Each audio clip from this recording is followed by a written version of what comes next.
Our next guest is a highly respected journalist, certainly highly respected by me, as well as a documentary filmmaker. Andrew Cockburn's past subjects have included the Soviet Army, the U.S.-Israeli covert relationship. We could certainly talk about that one today. And Donald Rumsfeld. His latest book is Kill Chain, The Rise of the High-Tech Assassins. Andrew Cockburn, thank you so much for joining us. Not at all. Good to be with you. Well, listen, and it is indeed good to have you, although the subject you cover is a grim one. Your book is essentially on the subject of the technology of killing, with an emphasis, of course, on drones, as well as all the observational and other technology that goes with it. Let's start with this, because this is a very readable as well as important book, in my opinion. What precisely is a kill chain? A kill chain, it's a military term. They use it. It's used often in the military, particularly in the Air Force, and it's really shorthand for describing the whole process from which you acquire the target, you decide you're going to attack a particular target, and all the steps you have to go through, getting the right, delivery platform in the proper position, meaning the bomber or whatever it might be, a drone, and then fixing the target, getting it, as it were, in your sights, and then, launching the attack, launching the missile, dropping the bomb, whatever it might be, and, destroying the target. For example, in the, there's a reference in the book, in Kill Chain, to one example I give is someone talking about when they were trying to kill Saddam Hussein during 12 years ago, in the invasion of Iraq. They talked about someone was complaining that the kill chain was like 40 minutes or so. In other words, it took that long to go through the whole process. They'd think Saddam was in a particular building, and once they'd sort of found the building, then it took 40 minutes really from that moment to actually dropping the bomb. And of course, the intelligence was always wrong, and they never did find him at that point. And innocents were killed at that point. And I guess one of the reasons, yes, and I guess one of the reasons why I bring it up is that in reading your book, one gets the sense that at the same time this is a horrifying and dystopic kind of world we're living in now with this high technology of death, but at the same time there's a kind of prosaic, almost operational efficiency quality to it, that let's see if we can bring that 40 minutes down to 2.5 minutes, and along with it almost seemed like one hates to say this when death is involved, but almost a comedy of errors, this complex process where you have people sitting side by side at terminals looking at video, and one operates the drone and one is supposed to interpret. It all seems somehow like a Dilbert cartoon. Well, it is in a way, yeah. You're right to make that cautionary note, because it's all about killing people. But it is, and they have, there's this huge effort, so it's a big theme in Kill Chain, in my book, to depersonalize everything. For instance, the language they use, everything, there's no, we don't, they don't like to talk about killing. They certainly don't like to use the word assassination. It's more high-value targeting, or reduced to an acronym, HVT or HVI, high-value individual. You don't talk about killing people, you talk about military-age males, or, you do identifying, PI. There's a whole language, actually, which doesn't bring clarity. It actually, as I describe in one particular, actually rather horrifying episode, which is I start the book with, it actually leads to greater confusion, because the people who are meant to have this language in common, they actually forget what it means, or they all assign their own personal meanings to it. And you talk, yes, And we're talking with journalist Andrew Cockburn about his book, Kill Chain, Rise of the High-Tech Assassins. Now, you were actually talking in terms of this military-aged males, which sounds like a reasonable definition. Well, not really, because just the fact that you're a military-aged male shouldn't condemn you to death. But even so, you describe these real-time arguments where someone appears to be a child, but they're saying, no, it's a military-aged male. At another point, what struck me is you describe in February 2010, a Predator pilot interpreted spots on a screen captured by an infrared camera as people praying, causing him to identify them as Taliban and therefore legitimate targets. It's one thing that's implicit in all this is that if anybody praying in Afghanistan is a legitimate target, forget whether he was reading the dots correctly or not, then pretty much most of the population is a target, isn't it? Well, that's right. What they did was they loved this phrase, connecting the dots.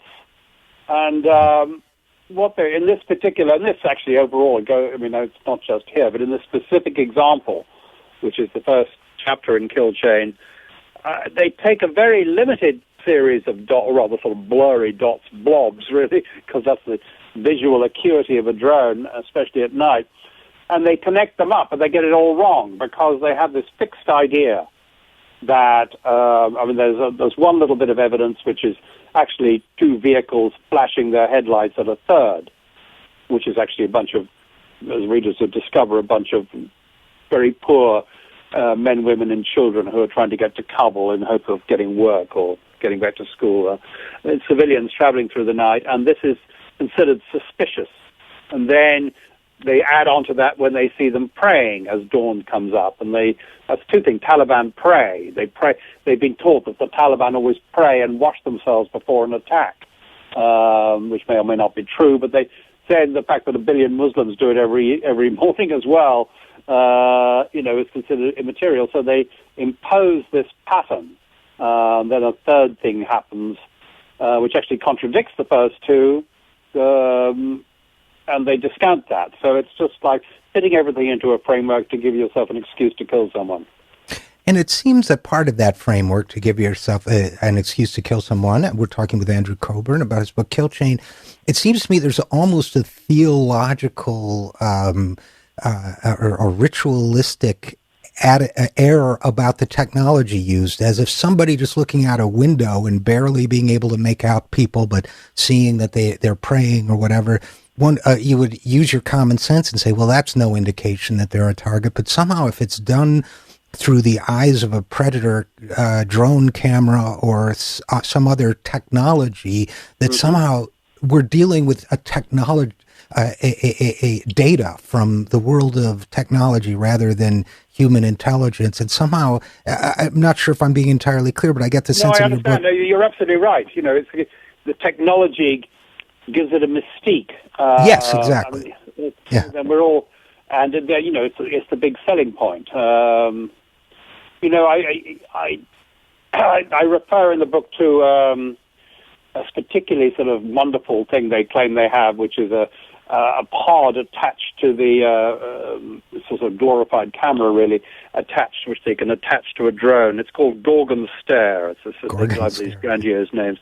And this is touted endlessly. It has been touted by the High Command of the Air Force and by the manufacturers. It's this wonderful thing where you can have it on a drone high above a town or a small city, and it can take a picture of the whole city all at once, and with a resolution of 6 inches. So you look at they call it chip outs. You can look at one particular section of the picture and see whatever you want to see. And the idea is you get total coverage of an entire city, just with one drone. Well, it got unfortunately it didn't matter much, but they did test it. An Air Force testing unit tested it and found it didn't work. In fact, in their test report, they rather unkindly put a picture of an air base, I think it was Eglin Air Force Base, taken by this Gorgon Stare, and then put next to it the same view, the same picture from Google Earth, and they're exactly the same. Huh. So what do Google Earth, free, just go online. Gorgon Stare, several $1 billion by now. Which would you pick? Technologically, there doesn't seem to be much in it. So it's, it's this, this mystique is sold, and it's rather crude, actually. It's just to get us to buy all this garbage. And it seems to work so well. We're talking with Andrew Cockburn about his book Kill Chain on the 0 Hour. I'm Richard RJ Eskow. Now, let's talk about the human beings, the ghosts in the machine, if you will, driving all this. At one point, you say on the morning of September 11th, the Counterterrorism Center, which plays a big part in all this, was this is a CIA agent. Senior CIA official telling you later that, quote, on the morning of September 11th, the Counterterrorism Center was a collection of rejects and cast-offs. On the morning of September 12th, it was the most powerful organization in the country. Is this sort of characteristic of the people who are driving this process? That's right. I mean, with that specific example, as I described, what an incredible screw-up this organization had been. It was set up for sort of political, internal, bureaucratic political reasons by the infamous Reagan-era CIA director William Casey, and was sort of rather despised by the rest of the CIA, particularly by the old line operators. And so it was staffed, as you quoted, by rejects and cast-offs from other parts of the CIA. But then, in fact, they had, I tell the story of how they bear heavy responsibility for, in fact, U.S. intelligence in general not anticipating 9/11 because they were in possession of very important information about the whereabouts of the presence in the country of two known al-Qaeda terrorists who were living in San Diego, but refused to pass it on to the FBI for reasons that are still unclear. But certainly that's what happened. Anyway, so this bunch of this sort of hopeless institution, on the morning, before the first plane hit the tower, they were widely and correctly despised, and by the next morning, because now they were our front line against terrorism, as you said, as you quoted, they were the most powerful institution in the country with an unlimited budget and unlimited call on resources, and free to break the law in any way they felt like. So, no time at all. They were kidnapping people, torturing people, and behaving like, well, as the same senior CIA official said to me, like maniacs. He said, I knew all those people. I'd worked with them. Some of them were my friends. I also respected them. But then, they turned into maniacs. I mean, the absolute power corrupts absolutely. Right. I was thinking the same quote. We are talking with Andrew Cockburn about his book Kill Chain. There's also, of course, the economic incentive driving the sale, as you alluded to earlier, the $1 billion Gorgon stare that doesn't seem to see much of value. You accomplished the nearly impossible, Mr. Cockburn, by making me nostalgic for the days when Richard Helms ran the CIA. Because Helms is, quote, you quote him as saying that he would customarily refer to defense contractors who pressured him to spend his budget on their wares as, quote unquote, those bastards. And you describe a world in which there is now a very cozy relationship between intelligence officials and the contractors who are getting rich and potentially able to enrich them as well. Is that a fair description? Absolutely. It's absolutely. I mean, the CIA for a long time, whatever its other many and obvious and abundant faults, was relatively free of this sort of thing. I mean, they developed, their great success story was they developed the U-2, which is still in service today. They developed that in the 1950s in a year. I can't remember. It was a very short space of time for a total cost of $19 million. But those days are long gone. Now, as I'm describing the bit you quoted from that Helms quote. Came in a chapter in Kill Chain where I'm describing a big dinner, a big sort of jamboree that's held every year. It's the CIA. It's to raise money for families of CIA officers who've fallen in the line of duty. Well, that's a laudable cause, but to make this happen, at the big dinner, all the tables are taken by major defense corporations, so that it's a great place to sell their wares and to, pick the pockets of the taxpayers, which is what goes on. So, and of course, we always get to the cui bono, the who benefits side of the conversation. And so you have officials dealing with organizations that, among other things, might be their future employers. I guess I would ask, perhaps as a final area of discussion, the role of President Obama and the presidency in general and all this. We heard stories of Obama personally picking targets and all that, although I don't know how accurate that selection process winds up being. But what about the role of the presidency and this president in particular? Well, I think what's been the worst aspect of it all is he's been totally captured by the CIA. There was early on, when there was a discussion, the CIA had put in for more money, and people were saying, well, I don't know, there were other officials were pushing back. And Obama simply said the CIA gets what it wants. And he's been, he's been so, part of it is, he's very close to John Brennan, who was his personal, in White House counterterrorism advisor, and is now, he made him head of the CIA. And there's something about Brennan, who is a very sort of skilled courtier. He looks like this sort of fairly sort of just a brawny Irishman who, he's actually a very skillful courtier. He's very good at sort of briefing, and, it's where he's helped him make his way up. Brennan has a huge influence, but, Obama really has confidence in him. But it's also, he got sort of sold on the whole idea of, which the main thrust of the book is, how this high-value targeting, or more simply and correctly, assassination, has become a sort of principal strategy. And Obama really sort of bought into that.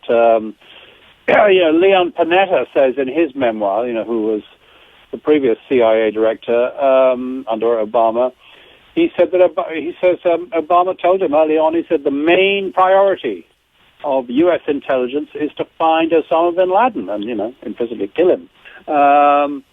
There's everything that's going on in the world, that was the main job of U.S. intelligence, was to sort of track down this old geezer who was, living in, well, it's not clear exactly what he was doing, but he seems to have been living in comfortable semi-retirement in Pakistan, and I'm all for Osama bin Laden being made to pay for his crimes, but the fact that U.S. intelligence would make this their chief priority is completely ludicrous. And parenthetically, I have to add that he lived. I used Google Earth when Osama bin Laden was assassinated, and he lived about a mile from a Red Lobster restaurant. I just, for some reason, no kidding. Yeah. So I'm not too well up on Sharia law. I don't know if he was allowed to eat. Lobster. I suspect not, and I tend to avoid it myself. But unfortunately, we're going to have to leave it there. But I highly recommend this book, Kill Chain, The Rise of the High-Tech Assassins. Andrew Cockburn, thank you so much for joining us. Hey, you're welcome. I enjoyed doing it. Thank you. Mm-hmm. We will be right back after this. I am Richard, RJ Eskow, and this is The Zero Hour.